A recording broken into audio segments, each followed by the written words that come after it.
ઓર્સ્ટેડનું અવલોકન, ઓર્સ્ટેડનો પ્રયોગ, એનો નિષ્કર્ષ આપણે જાણીએ છીએ. કોઈ સુવાહક તારમાંથી જ્યારે વિદ્યુત પ્રવાહ પસાર કરવામાં આવે ત્યારે તેની આસપાસના વિસ્તારમાં ચુંબકીય ક્ષેત્ર ઉદ્ભવે છે. આવી શોધ ઓર્સ્ટેડે કરી. ત્યારબાદ 1 મહિનાની અંદર બીજા 2 વૈજ્ઞાનિકો થઈ ગયા, બાયો અને સાવર. બંને એનું મોડિફિકેશન કર્યું એમ કહી શકીએ. તો એમણે ઓર્સ્ટેડના આ જ અવલોકનને થોડુંક જુદી રીતે રજૂ કરી અને વિદ્યુત પ્રવાહ અને ચુંબકીય ક્ષેત્ર બંને વચ્ચેનો સંબંધ પ્રસ્થાપિત કર્યો. તો એમણે સમગ્ર વાહક તારને લીધે તારથી લંબાંતરે આપેલા કોઈ બિંદુ પાસે ચુંબકીય ક્ષેત્ર કેવી રીતે શોધી શકાય એનો ખ્યાલ આપ્યો. અને એ ખ્યાલમાં એમણે સમગ્ર વાહક તારને ખંડોમાં વિભાજિત કર્યો, વિદ્યુત પ્રવાહ ખંડને વ્યાખ્યાયિત કર્યો, વિદ્યુત પ્રવાહ ખંડને લીધે મળતા ચુંબકીય ક્ષેત્રને શોધી અને સમગ્ર વાહક તાર વડે ઉદ્ભવતું ચુંબકીય ક્ષેત્ર શોધવા માટે સંકલનની રીતનો ઉપયોગ કર્યો.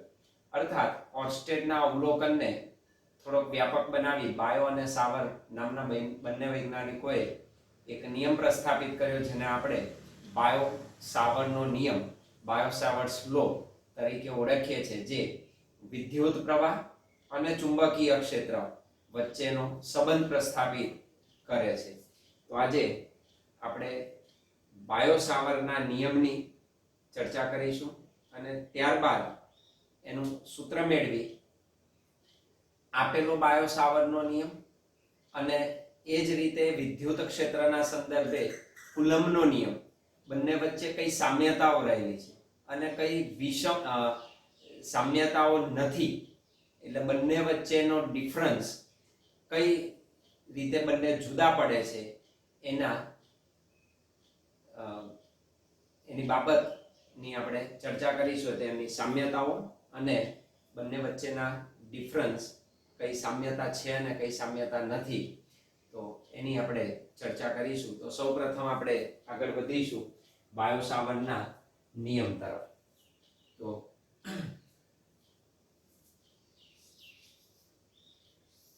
બાયો સાવરનો નિયમ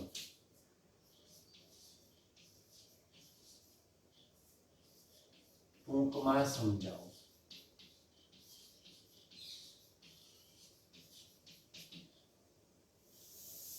That is Bio Savar's law.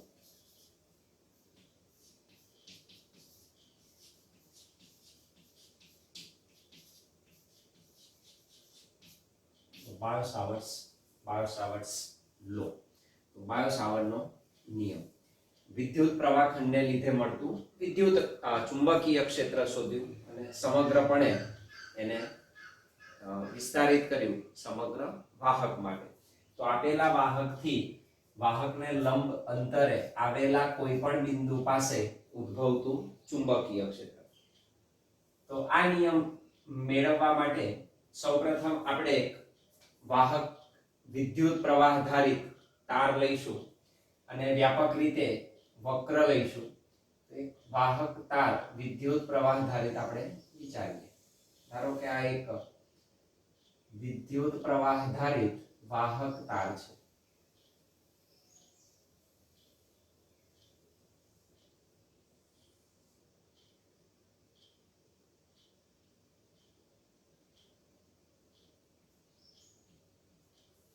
આપેલો વિદ્યુત પ્રવાહ ધારિત એક વાહક તાર આપણે લઈ લીધો XY એ વિદ્યુત પ્રવાહ ધારિત વાહક તાર છે. આ વાહક તારથી r જેટલા લંબ અંતરે આપણે ચુંબકીય ક્ષેત્ર શોધવું છે. તો આમાંથી વિદ્યુત પ્રવાહ પસાર થાય છે. ધારો કે આ દિશામાં I જેટલો વિદ્યુત પ્રવાહ વહે છે આને આપણે સૂક્ષ્મ ખંડોમાં વિભાજિત કરીશું અને એવો એક સૂક્ષ્મ વિદ્યુત પ્રવાહ ખંડ ધ્યાનમાં લઈશું. ધારો કે કોઈ એક સૂક્ષ્મ વિદ્યુત પ્રવાહ ખંડ ધ્યાનમાં લેતા, તો પ્રવાહની દિશામાં સૂક્ષ્મ વિદ્યુત પ્રવાહ ખંડ ને આપણે ધ્યાનમાં લઈશું. તો સૂક્ષ્મ વિદ્યુત પ્રવાહ ખંડ સ્મોલ dl સદિશ, જેમાંથી I પ્રવાહ પસાર થાય છે એટલે વિદ્યુત પ્રવાહ ખંડ થાય I dl સદિશ. તો I dl સદિશ સૂક્ષ્મ વિદ્યુત પ્રવાહ ખંડ નો વિચાર કરીશું. આપેલા વિદ્યુત પ્રવાહ ખંડથી ખંડને લંબ રૂપે આપેલા કોઈ બિંદુ પાસે, ધારો કે આ ખંડથી લંબ રૂપે આપેલા બિંદુ P પાસે ઉદ્ભવતું ચુંબકીય ક્ષેત્ર શોધવું છે. R સદિશ સ્થાન સદિશ જેટલા અંતરે P બિંદુ રહેલું છે. તો R સદિશ સ્થાન સદિશ જેટલા અંતરે આ આવેલું છે. આનો સ્પર્શક આપણે લઈ લઈએ, તો સ્પર્શક થી આ અંતર આવેલું છે. તો dl સદિશ સ્પર્શકની દિશામાં એનું સ્થાનાંતર, આ બંને વચ્ચેનો ખૂણો dl સદિશ અને r સદિશ વચ્ચેનો કોણ થીટા છે. તો P બિંદુ પાસે ઉદ્ભવતું ચુંબકીય ક્ષેત્ર આપેલા સૂક્ષ્મ પ્રવાહ ખંડને લીધે ધારો કે db સદિશ જેટલું મળે છે.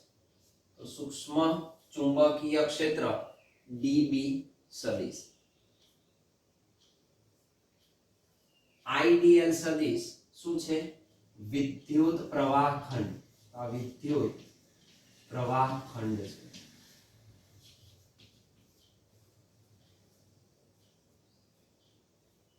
તો આને લીધે મળતું આપણે ચુંબકીય ક્ષેત્ર અહીં શોધીએ, જેનો નિયમ બાયો અને સાવર્ટ નામના વૈજ્ઞાનિકોએ રજૂ કર્યો. તો વિદ્યુત પ્રવાહ I ધારિત વાહક XY ને આપણે આકૃતિમાં રજૂ કરેલ છે. તો ધારો કે આકૃતિમાં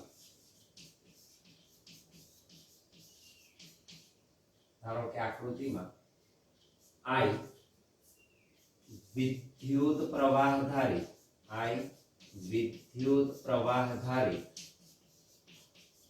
વાહક XY દર્શાવેલ છે.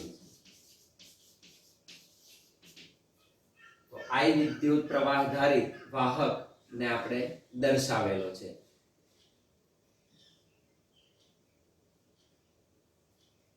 શું કરીશું? આપેલા વાહકને અતિ સૂક્ષ્મ એવા વાહક ખંડોમાં વિભાજિત કરીશું અને કોઈ એક સૂક્ષ્મ ખંડ IDL સદિશ આપણે ધ્યાનમાં લઈશું.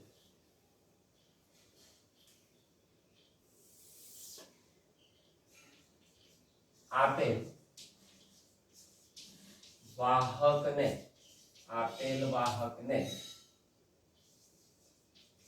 અતિ સૂક્ષ્મ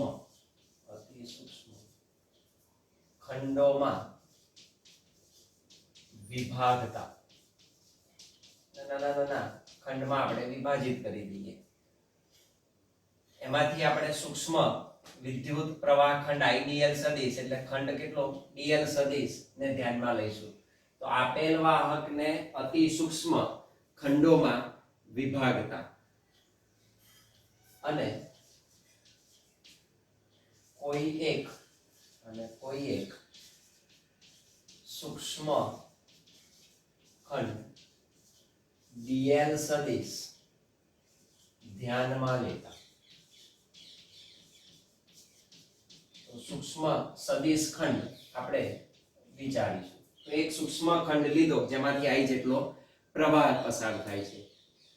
આ સૂક્ષ્મ ખંડને લીધે r સદિશ જેટલા લંબ અંતરે આવેલા P બિંદુ પાસે આપણે ચુંબકીય ક્ષેત્ર ધારો કે db સદિશ શોધવું છે. તો સૂક્ષ્મ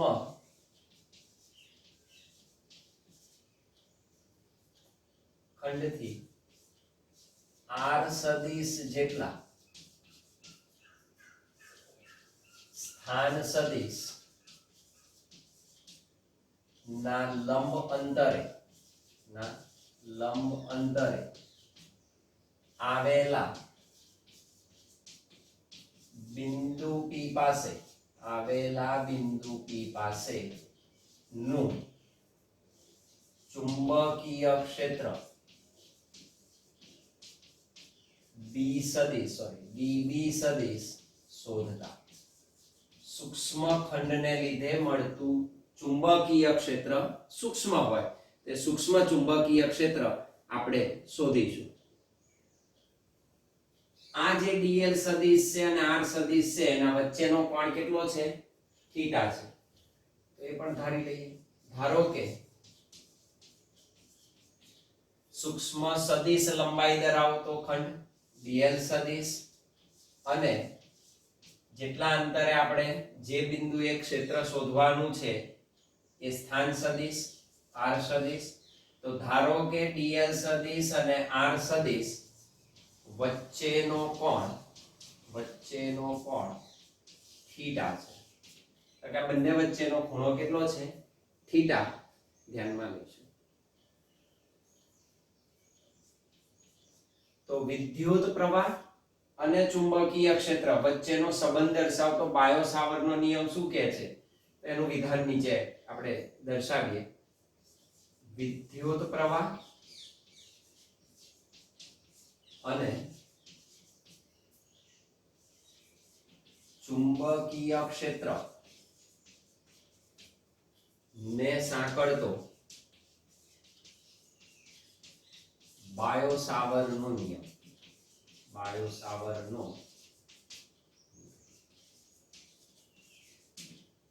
સેન્ટેન્સ આપણે શું કહે છે નિયમ? અહીં આગળ શું છે? તો કે dl સદિશ જેટલો સૂક્ષ્મ લંબાઈ ધરાવતો ખંડ છે અને r સદિશ એ સ્થાન સદિશ છે.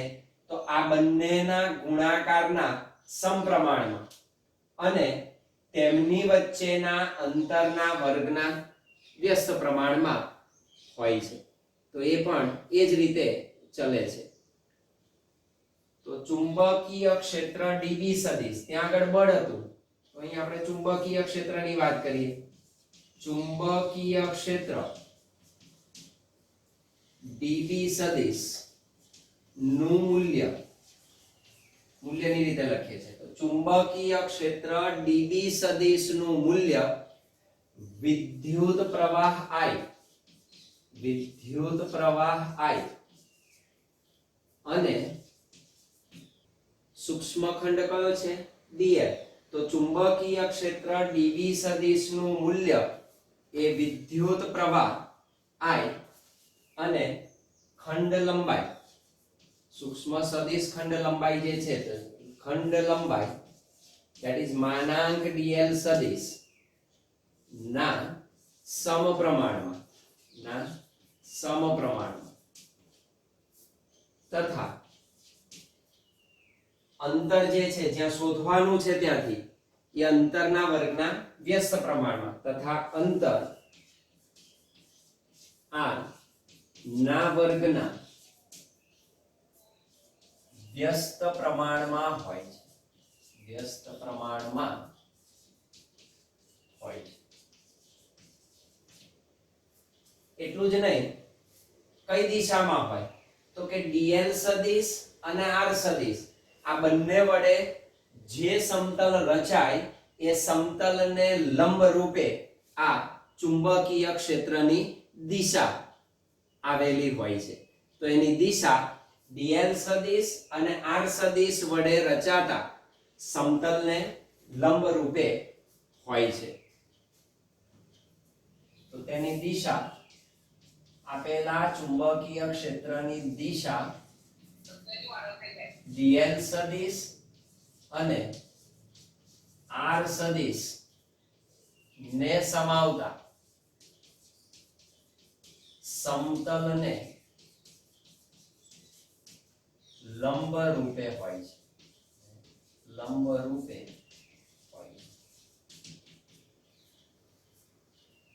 તે બંનેને સમાવતા સમતલને લંબ રૂપે હોય. હવે અહીં તમે જોઈ શકો dl સદિશ અને r સદિશને સમાવતું સમતલને લંબ રૂપે. તો આ ચુંબકીય ક્ષેત્ર આ બંને વડે રચાતા સમતલને લંબ રૂપે હોય. પરિણામ સદિશ છે dl સદિશ સદિશ r સદિશ સદિશ આ બેને સમાવતી દિશાને લંબરૂપે હોય તો બે સદિશોનો તમારે શું કરવો પડે? સદિશ ગુણાકાર કરવો પડે. તો ચુંબકીય ક્ષેત્ર નું મૂલ્ય સદિશ સ્વરૂપે તમે એને રજૂ કરી શકો. તો આમ જે સૂત્રાત્મક સ્વરૂપ થાય તો આમ સદિશ સ્વરૂપે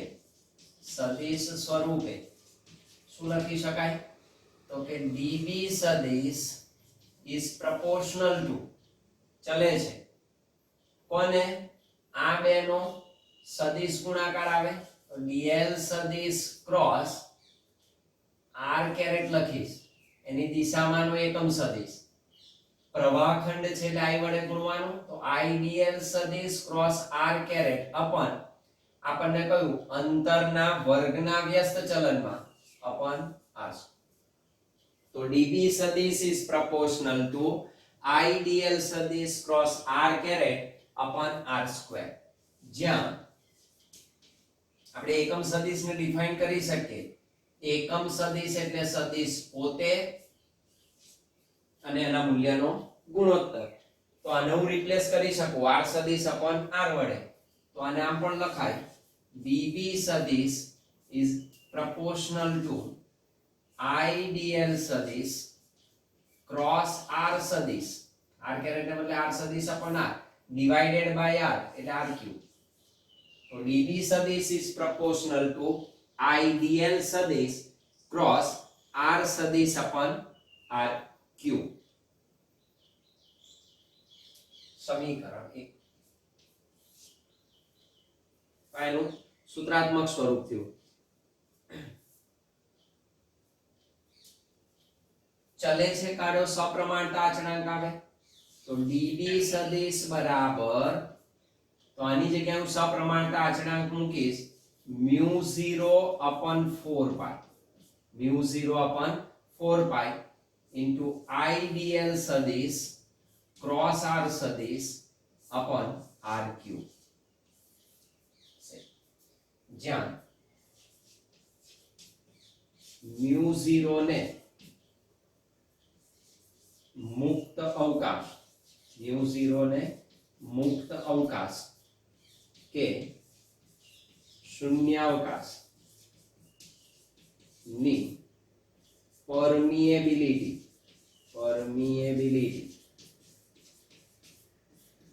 પારગમ્યતા કહેવાય. તો μ0 શું છે? મુક્ત અવકાશ કે શૂન્યાવકાશની પરમિએબિલિટી, જેને આપણે સપ્રમાણતાનો અચળાંક કહી શકીએ. તો એ સપ્રમાણતાનો અચળાંક છે. μ0 મુક્ત અવકાશ કે શૂન્યાવકાશની શું દર્શાવે? પરમિએબિલિટી દર્શાવે. અથવા તો એને કહેવાય સપ્રમાણતા અચળાંક. આ જે સદિશ છે એને તમે મૂલ્ય સ્વરૂપે એટલે અદિશ સ્વરૂપે રજૂ કરી શકો. અદિશ સ્વરૂપે એનું મૂલ્ય સ્વરૂપ આપણે નીચે દર્શાવી શકીએ. that is માનાંક db સદિશ is equal to μ0 upon 4 pi i dl cross r એટલે i dl r sin theta i dl r sin theta divided by r cube. this one r gets cancelled. अर्थात db सदिश નું મૂલ્ય is equal to μ0 upon 4 pi into i dl sin theta divided by r square. this is number 2. આ જે સપ્રમાણતા અચળાંક આવ્યો એનું મૂલ્ય આપણે નોંધી શકીએ. સપ્રમાણતા અચળાંક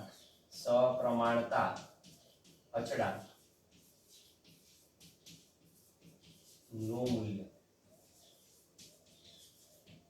that is μ0 upon 4 pi it is 10 raised to minus 7 tesla metre પર એમ્પિયર અથવા ટેસ્લા મીટર પર એમ્પિયર ને બદલે તમે લખી શકો ન્યૂટન પર એમ્પિયર સ્ક્વેર.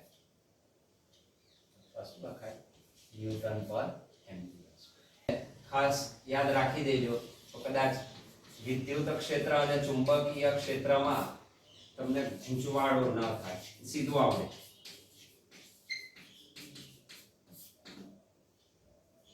વિદ્યુત ક્ષેત્ર ને આપણે E સદિશ વડે દર્શાવીએ છીએ, તો ચુંબકીય ક્ષેત્રને B સદિશ વડે દર્શાવીએ. તો જ્યાં વિદ્યુત ક્ષેત્ર હતું ત્યાં આપણે ચુંબકીય ક્ષેત્ર લાવ્યા છીએ. વિદ્યુત ક્ષેત્રમાં વિદ્યુત ભાર આવતો હતો. કોની જરૂર પડતી હતી? વિદ્યુત ભાર. હવે આપણે ગતિમાનની વાત કરીએ છીએ એટલે વિદ્યુત ભારને બદલે શું બની ગયો? વિદ્યુત પ્રવાહ. તો ત્યાં વિદ્યુત ભાર હતો, અહીં વિદ્યુત પ્રવાહ તમને મળે. ત્યાં આગળ સપ્રમાણતા અચળાંક કુલમ્બનો સપ્રમાણતા અચળાંક k હતો, that is 1/4π0 હતો. એટલે આ અચળાંક આવે જ્યાં જ્યાં વિદ્યુત ક્ષેત્રની વાત આવે તો આ અચળાંક અવશ્ય આવે. એ જ રીતે જ્યાં ચુંબકીય ક્ષેત્રની વાત આવે ત્યાં આગળ અચળાંક આવે તો એ અચળાંક શું યાદ રાખવાનું? 1/4π તો આવવાનો જ તમારે. તો 1/4π તો છે જ, પણ યાદ રાખવાનું જ્યાં એપ્સિલોન 0 છે it is replaced by mu 0. શૂન્યાવકાશની પરમિટિવિટી, શૂન્યાવકાશની પરમિએબિલિટી વડે અહીંયા આગળ રિપ્લેસ થાય. પણ કેવી રીતે? તો એપ્સિલોન 0 જ્યાં હોય એના વ્યસ્તમાં આવે. આ છેદમાં છે તો આ અંશમાં આવે. આ છેદમાં છે તો આ અંશમાં આવે. એટલે એપ્સિલોન 0 સાથે આ 1/μ0 તરીકે સંકળાયેલી છે. એટલે જ્યાં એપ્સિલોન 0 છે ત્યાં 1/μ0 તમે મૂકો તો એ ચુંબકીય ક્ષેત્રનું કન્વર્ઝન દર્શાવે. આ થોડી ઘણી સામ્યતાઓ આપણે યાદ રાખવા જેવી છે કે જેથી કરીને આની સાથે કામ કરવામાં આપણને સુગમતા કે સરળતા રહે. નોંધ કરીને ખાલી લખી રાખીશું એમાં કે સમગ્ર વાહકને લીધે, સમગ્ર વાહકને લીધે મળતું ચુંબકીય ક્ષેત્ર, મળતું ચુંબકીય ક્ષેત્ર શું કરવું પડે? સંકલન લેવું પડે. આવા નાના નાના સૂક્ષ્મ ખંડો મળે dl1 dl2 dl3 એને લીધે મળતું ક્ષેત્ર શોધી કાઢો db1 db2 dbn. તો b સદિશ કેટલું મળશે? તો કે b સદિશ બરાબર સમગ્રપણે લાઈન ઇન્ટિગ્રેશન સમગ્ર પરનું, સમગ્ર વાહક પરનું સંકલન, આનું સંકલન લેવું પડે that is db સદિશ it is equal to integration mu0/4π into I dl સદિશ cross r caret upon r square અથવા તો mu0/4π integration. આને તમે આ રીતે પણ લખી શકો, મૂલ્યની રીતે લખવું હોય તો પણ તમે એને દર્શાવી શકો that is I dl sin theta upon r square. આ રીતે તમે એને મેળવી શકો. તો સમગ્રપણે આ રીતે સંકલન દ્વારા એને રજૂ કરી શકાય. ચુંબકીય ક્ષેત્ર માટેનો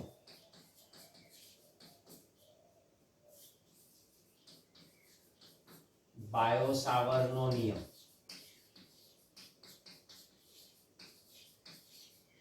તથા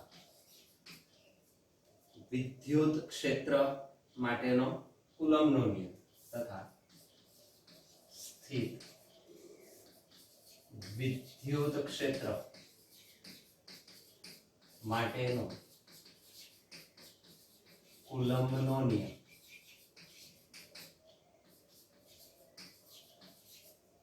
આ બંને વચ્ચેની કુલમ્બના માટેના કુલમ્બના નિયમની સામ્યતાઓ અને વિષમતાઓ જણાવો. બંને વચ્ચે શું સામ્ય છે ને કયો ડિફરન્સ છે, કયું જુદાપણું છે, એના આપણે મુદ્દાઓ નોંધવાના છે. નંબર 1 પહેલો મુદ્દો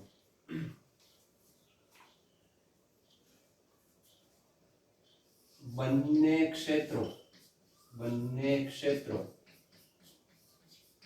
લાંબા અંતર સુધી લાગે છે.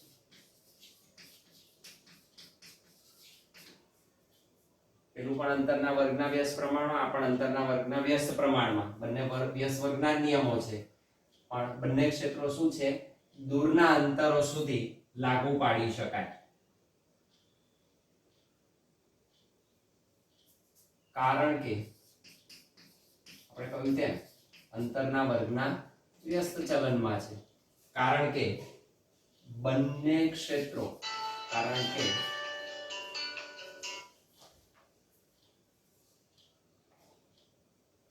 બંને ક્ષેત્રો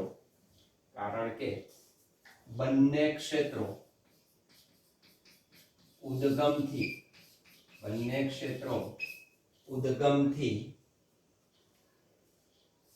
આપેલ બિંદુ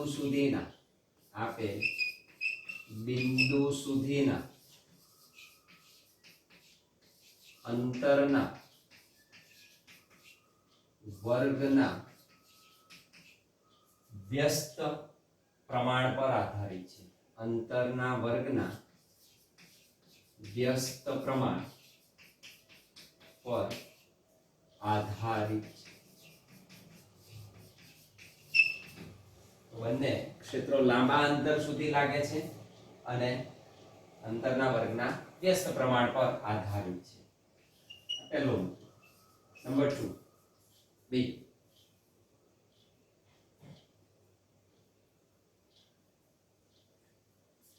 કુલમનો નિયમ આપણને ખબર છે તેમ એ રેખીય વિદ્યુત ભારના સમપ્રમાણમાં છે. તો વિદ્યુત ભારના એ સમપ્રમાણમાં છે. એ જ રીતે અહીંયા આગળ બાયો-સાવર્ટનો નિયમ આઈડીએલ સદિશ, તો એ વિદ્યુત પ્રવાહના સમપ્રમાણમાં અહીં મળે છે આપણને. એટલે આઈડીએલ સદિશ વિદ્યુત પ્રવાહ ખંડને સમપ્રમાણમાં હોય છે.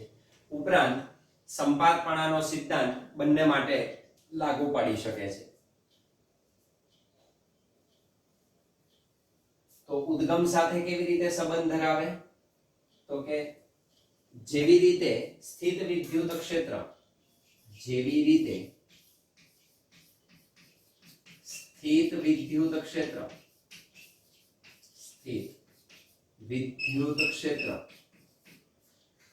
એના ઉદ્ગમ વિદ્યુત ભારના રેખીય સમપ્રમાણમાં છે. જેવી રીતે સ્થિત વિદ્યુત ક્ષેત્ર તેના ઉદ્ગમ વિદ્યુત ભારના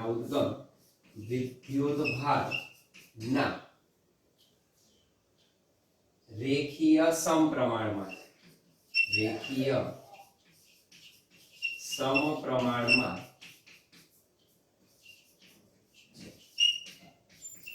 તેવી જ રીતે ચુંબકીય ક્ષેત્ર શું છે? એના ઉદ્ગમ આઈડીએલ સદિશ, જે વિદ્યુત પ્રવાહ ખંડ છે એનો ઉદ્ગમ છે આઈડીએલ સદિશના રેખીય સમપ્રમાણમાં હોય છે. તો તેવી જ રીતે ચુંબકીય ક્ષેત્ર એ તેના ઉદ્ગમ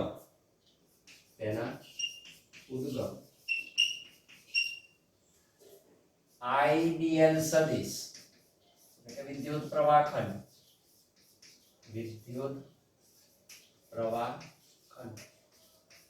ના રેખીય સમપ્રમાણમાં હોય છે.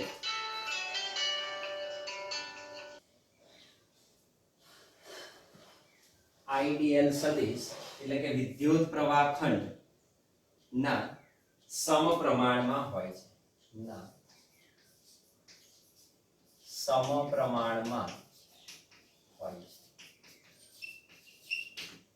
અને બંને માટે સમાન રીતે સંપાતપણાનો સિદ્ધાંત પણ લાગુ પડે છે.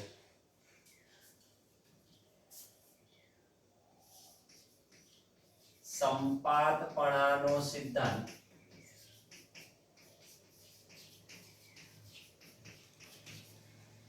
એ બંને ક્ષેત્રોને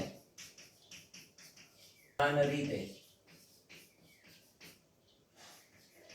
લાગુ પડે છે. સંપાતવાળાનો સિદ્ધાંત તમે બંને માટે ઉપયોગમાં લઈ શકો તો બંને માટે લાગુ પાડી શકાય છે.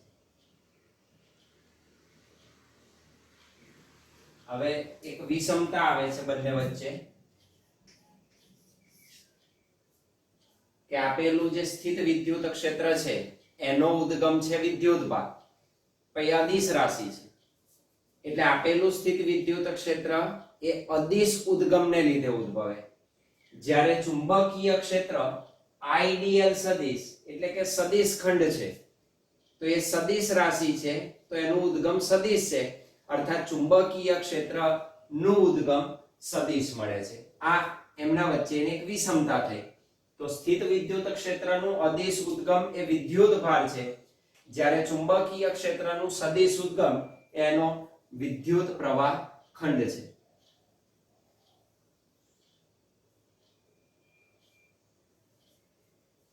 તો આ વિષમતા આપણે લખી શકીએ કે સ્થિત વિદ્યુત ક્ષેત્ર એ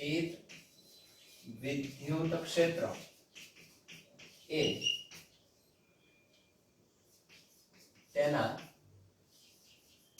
અદિશ ઉદ્ગમ વિદ્યુત ભાર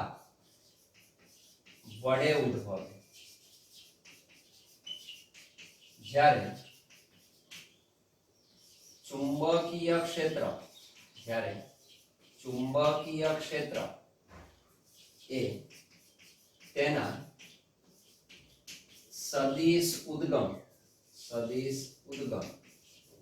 આઈડિયલ સદિશ વડે ઉદ્ભવે છે. તો એકનું ઉદ્ગમ અદિશ છે બીજાનું સદિશ છે. આ એમને વચ્ચેની એક અસમતા અથવા તો વિષમતા રહેલી છે.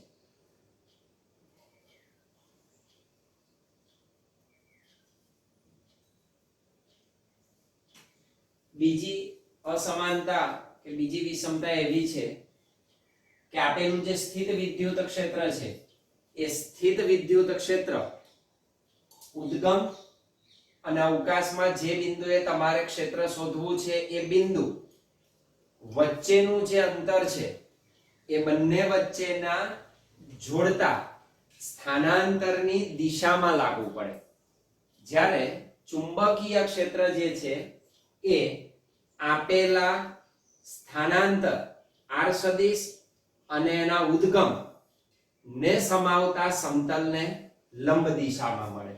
તો બંનેની બીજી વિષમતા એ છે કે બંને કઈ દિશામાં છે, તો આપેલું વિદ્યુત ક્ષેત્ર જ્યાં શોધવાનું છે સ્થાનાંતરની દિશામાં જ મળે તમને, એના ઉપર જ આવે, જ્યારે આપેલું ચુંબકીય ક્ષેત્ર એ લંબ રૂપે આપણને મળે છે. તો સ્થિત વિદ્યુત ક્ષેત્ર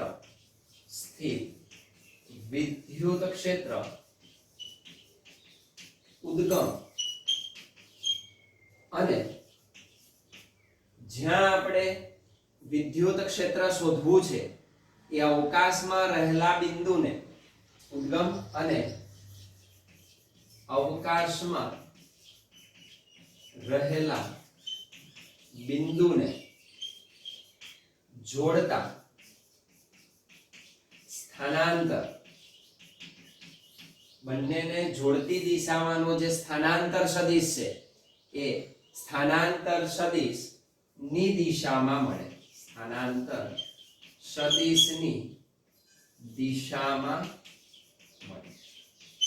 તો આપેલું સ્થિત વિદ્યુત ક્ષેત્ર ઉદ્ગમ અને અવકાશમાં રહેલા બિંદુને જોડતા સ્થાનાંતર સદિશની દિશામાં મળે, જ્યારે ચુંબકીય ક્ષેત્ર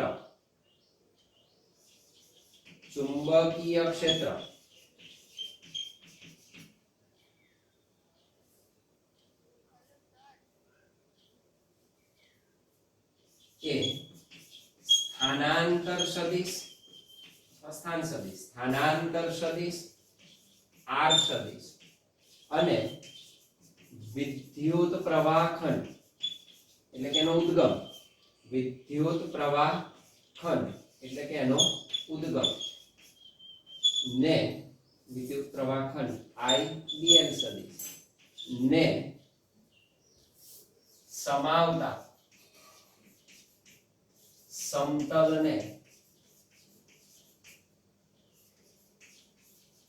લંબ દિશામાં મળે પરપેન્ડિક્યુલર મળે એટલે કે આ બીજી એની વિષમતા થઈ કે વિદ્યુત ક્ષેત્ર સ્થાનાંતર સદિશની દિશામાં હોય જ્યારે ચુંબકીય ક્ષેત્ર એ સ્થાનાંતર અને ઉદ્ગમ ને સમાવતા સમતલને લંબ રૂપે મળે છે.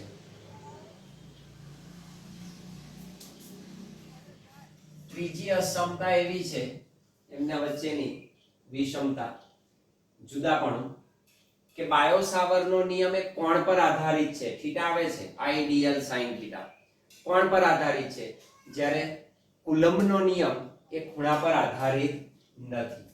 તો પાંચમું બાયો સાવરનો નિયમ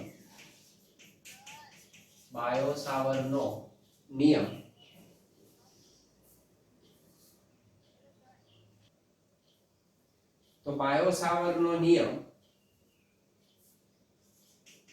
કોણ પર આધારિત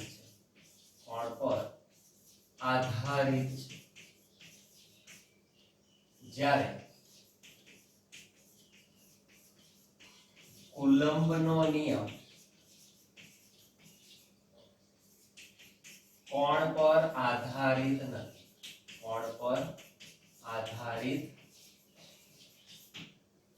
તો આપેલો બાયો સાવરનો નિયમ કોણ પર ડિપેન્ડન્ટ છે, કુલમ્બનો નિયમ નહીં.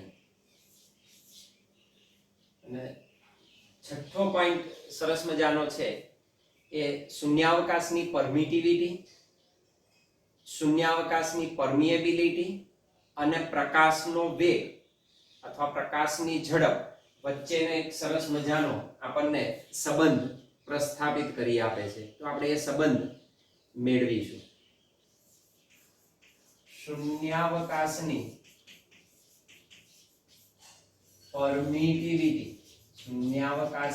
પરમિટિવિટી એપ્સિલોન 0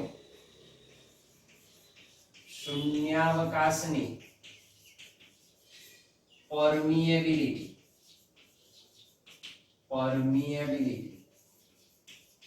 mu 0 તથા શૂન્યાવકાશમાં પ્રકાશની ઝડપ c વચ્ચેનો સંબંધ એપ્સિલોન 0 mu 0 બરાબર આ બંનેને 4 પાઈ વડે ગુણ ભાગો તો કિંમતમાં કોઈ ફેર પડે નહીં. તો 4 પાઈ upon 4 pi epsilon 0 mu 0 this is equal to 4 pi epsilon 0 ઉપરના 4 પાઈ એપ્સિલોન 0 જોડેલો છેદનાને mu 0 upon 4 પાઈ જોડેલો તો ગોઠવણી કરાય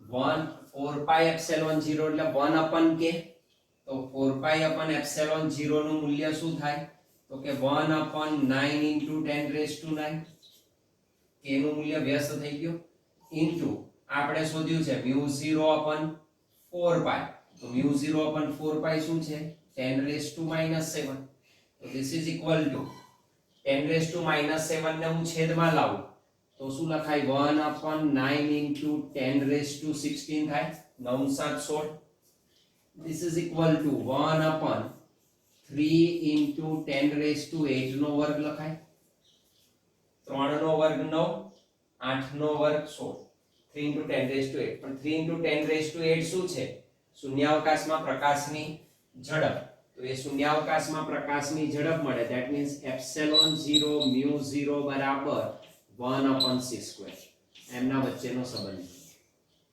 એપ્સિલોન 0 mu 0 બરાબર શું થાય 1 upon c square અને કિંમત કેવી છે it is fixed અચળ એક સંબંધ મળે છે આપણને એપ્સિલોન 0 mu 0 અને c વચ્ચેનો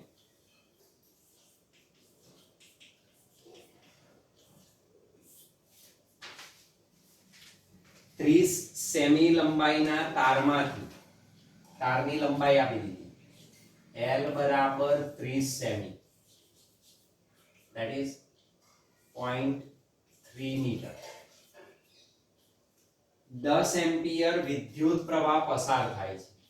I બરાબર 10 એમ્પિયર, જેને એક સોલેનોઇડમાં તેની અક્ષને લંબ રૂપે મૂકેલો છે.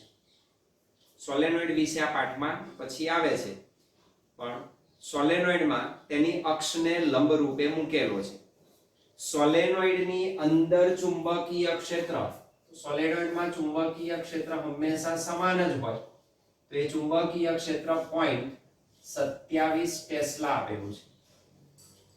તાર પર કેટલું ચુંબકીય બળ લાગતું હશે? તો તાર પરનું ચુંબકીય બળ શોધવું છે. તો અહીંયા આગળ સોલેનોઇડ આપ્યો છે, હું સોલેનોઇડ ડ્રો કરી દઉં.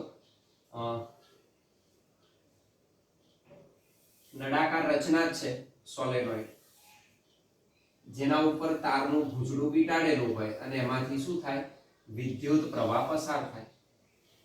માનો કે સોલેનોઇડ છે અને સોલેનોઇડ ઉપર તારનું ભૂજડું વીંટાળેલું હોય, આ તાર છે. આ રીતે તાર વીંટાળેલો હોય અને એમાંથી વિદ્યુત પ્રવાહ શું કરતા હોય? પસાર. આપણે વિદ્યુત પ્રવાહને પસાર કરી શકીએ. તો જે દિશામાં વિદ્યુત પ્રવાહ જતો હોય, બરાબર, તો માન લો કે આ દિશામાં પ્રવાહ આવે છે, અહીંથી પ્રવાહ દાખલ થાય છે, એમાં પ્રવાહ પસાર થાય. તો આ રીતે પ્રવાહ આ દિશામાં જશે અને એની અક્ષ જે છે, સોલેનોઇડની જે અક્ષ છે, સોલેનોઇડની અક્ષ પરના અંદરના દરેક બિંદુ પાસે ક્ષેત્ર કેવું હોય? સમાન ચુંબકીય ક્ષેત્ર જ હોય. તમે આમ ડ્રો કરી શકો. માન લો આ દિશામાં સમાન ચુંબકીય ક્ષેત્ર છે, આ ચુંબકીય ક્ષેત્ર માન લો આ દિશામાં છે, અને એને લંબ રૂપે તમે સોલેનોઇડની અંદર, આ જે સોલેનોઇડ છે, એ સોલેનોઇડની અંદર આપણે તાર લંબ રૂપે મૂકેલો છે. માનો કે તાર L લંબાઈનો વાહક તાર આપણે અંદર મૂકેલો છે, અને આને સોલેનોઇડનો પ્રવાહ જુદો, આપેલા તારમાંથી I જેટલો વિદ્યુત પ્રવાહ શું થાય છે? પસાર થાય છે. I જેટલો વિદ્યુત પ્રવાહ તારમાંથી પસાર થાય છે. આમાંથી I જેટલો પ્રવાહ આપણે પસાર કરીએ અને તારની લંબાઈ કેટલી છે? L છે. તો આ ચુંબકીય ક્ષેત્રને કેવો છે? લંબ છે. અર્થાત થીટા તમને આપી દીધો છે, ઇટ ઇઝ 90 ડિગ્રી. તો L અને D સદિશ વચ્ચેનો કોણ, એમ્પિયરનો નિયમ લાગુ પાડી શકીએ. તો આમાંથી પસાર થતો પ્રવાહ જુદો છે અને આ જે છે એ પ્રવાહ જુદો છે. તો તારમાંથી, વાહક તારમાંથી પસાર પ્રવાહ એ જુદો આપેલો છે આપણને. તો એમ્પિયરના નિયમનો ઉપયોગ કરી શકો તમે. તો એમ્પિયરના નિયમ મુજબ, એમ્પિયરના નિયમ મુજબ શું લખાય? F સદિશ બરાબર I L સદિશ ક્રોસ B સદિશ. એનું મૂલ્ય કેટલું થાય?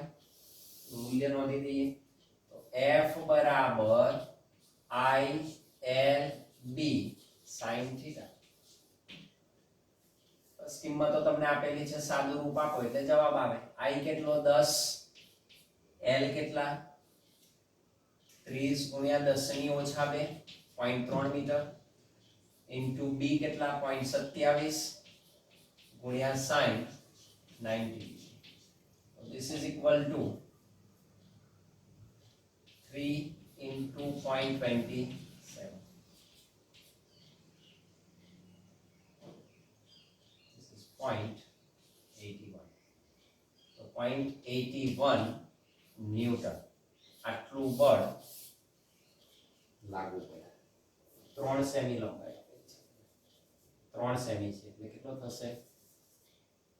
3 into 10 raised to minus 3 semi લંબાઈ આપેલી છે, 30 મી, સોરી 3 સેમી લંબાઈ એટલે 3 into 10 raised to minus 2. This is into 10 raised to minus 1 રહેશે. This is equal to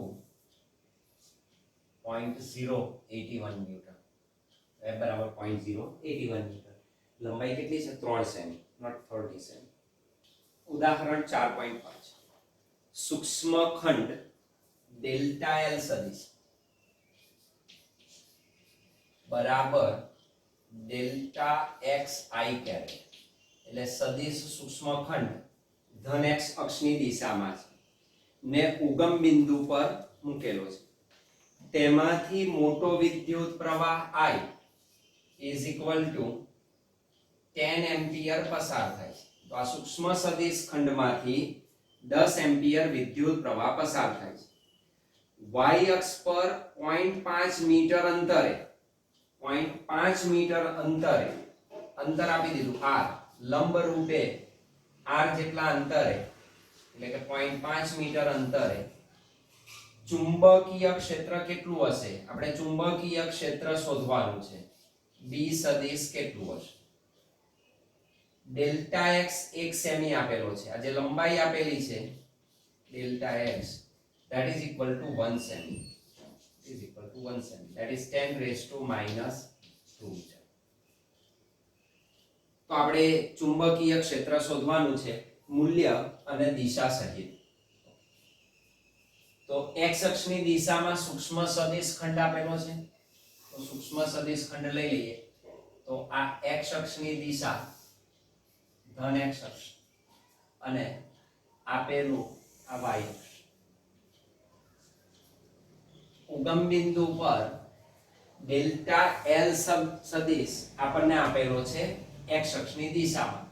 તો વાહક ખંડ જે છે સૂક્ષ્મ, સૂક્ષ્મ વાહક ખંડ આપણે દર્શાવી દઈએ.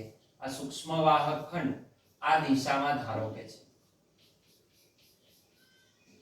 તો આ જે છે તમારો ડેલ્ટા x જેટલી લંબાઈનો છે અને આ છે એમાંથી વિદ્યુત પ્રવાહ પસાર થાય છે આ દિશામાં.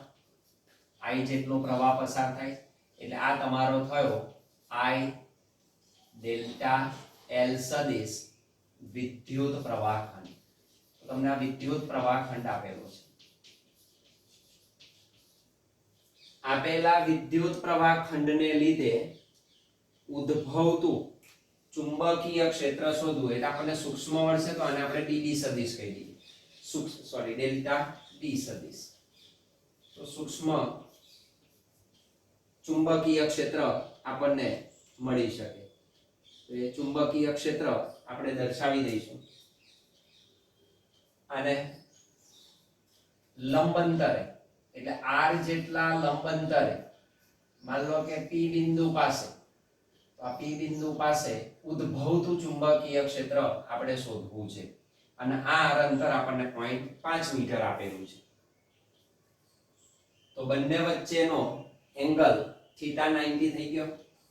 પ્રવાહખંડ ને એના વચ્ચેનો એંગલ કેટલો? that is 90 degree. એટલે કે અહીંયા આગળ થીટા કેટલો છે? 90 degree.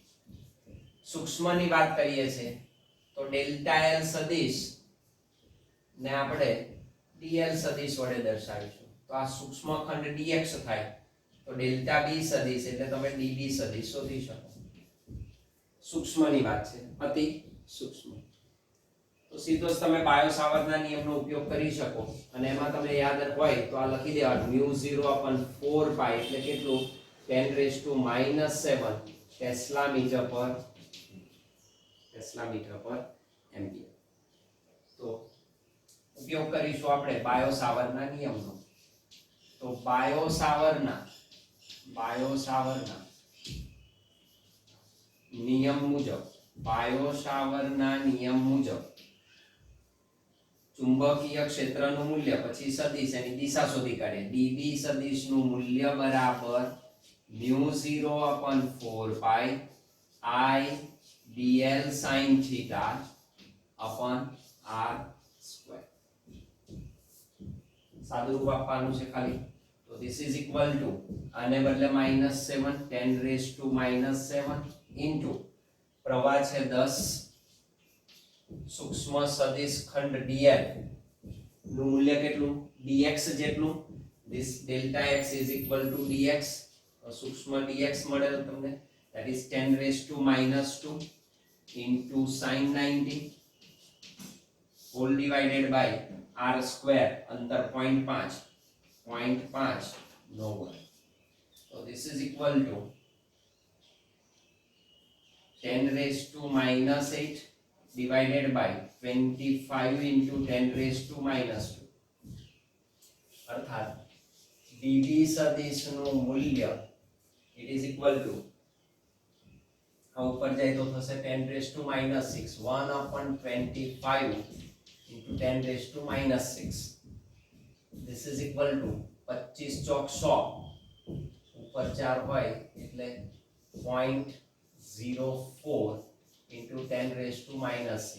It is equal to 4 into 10 raised to minus 8 tesla. તો dv સદિશનું મૂલ્ય કેટલું મળશે? 4 ગુણ્યા 10 ની માઈનસ 8 ટેસ્લા. ઘણું જ ઓછું ચુંબકીય ક્ષેત્ર હોય.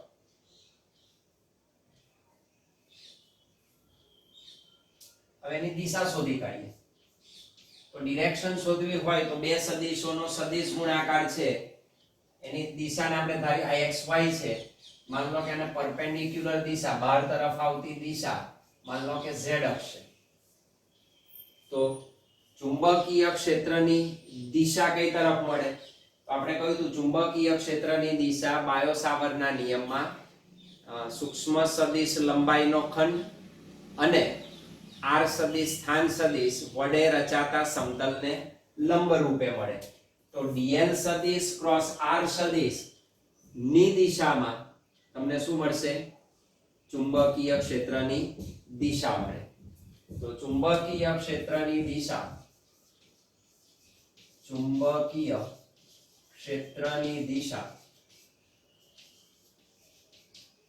dl સદિશ ક્રોસ r સદિશ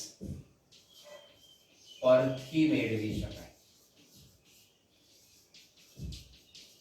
આપણે મેળવી શકીએ. ચાલો dl સદિશ આ છે i કેરેટ દિશામાં છે. તો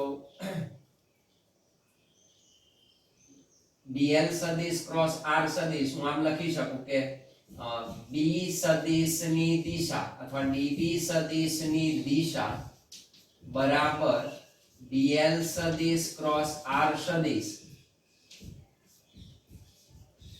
ની દિશા. આ બે સદિશોના સદિશ ગુણાકાર વડે રચાતા સમતલને લંબ દિશામાં આપણને મળે. તો એના બે સદિશ ગુણાકાર વડે આપણે મેળવી શકીએ. db સદિશની Disha is equal to dl સદિશ કઈ દિશામાં છે? i કેરેટ દિશા. ક્રોસ r સદિશ કઈ દિશામાં છે? તો r સદિશ જે છે it is nothing but rj caret ધન y દિશામાં છે. તો i ક્રોસ j આપણને ચક્ર ખબર છે i j k i caret j caret k caret. તો આ આપણને સાયકલ ખબર છે. આ દિશા પ્લસ આ દિશા minus i cross j that is k caret. so that is equal to k caret. તો ચુંબકીય ક્ષેત્ર કઈ દિશામાં છે? ધન z અક્ષની દિશામાં એની દિશા મળી શકે. ઓકે, તો તમે અહીંયા આગળ લખી શકો. મૂલ્ય લખવું હોય તો લખ. એનું મૂલ્ય કેટલું મળે? તો એનું મૂલ્ય આપણે શોધી કાઢ્યું છે. તો માત્ર દિશાની વાત કરીએ તો i cross j that is equal to k caret. આમ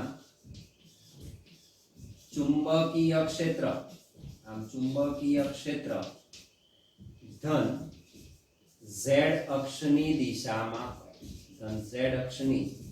દિશામાં જેનું મૂલ્ય સૂક્ષ્મ છે 4 into 10 raised to minus 8 k caret એમ લખી શકાય. તો db સદિશ શું મળે? 4 into 10 raised to minus 8 k caret tesla. તો એ ધન z અક્ષની દિશામાં આપણને પ્રાપ્ત થાય. તો આમ આપેલા ચુંબકીય ક્ષેત્રની દિશા ધન z દિશામાં મળે dl સદિશ અને r સદિશ વડે રચાતા સમતલને લંબ દિશામાં તમને મળે. તો આ સમતલ જે હતું એને લંબ દિશામાં એટલે આ દિશામાં આપણને db સદિશ મળે છે.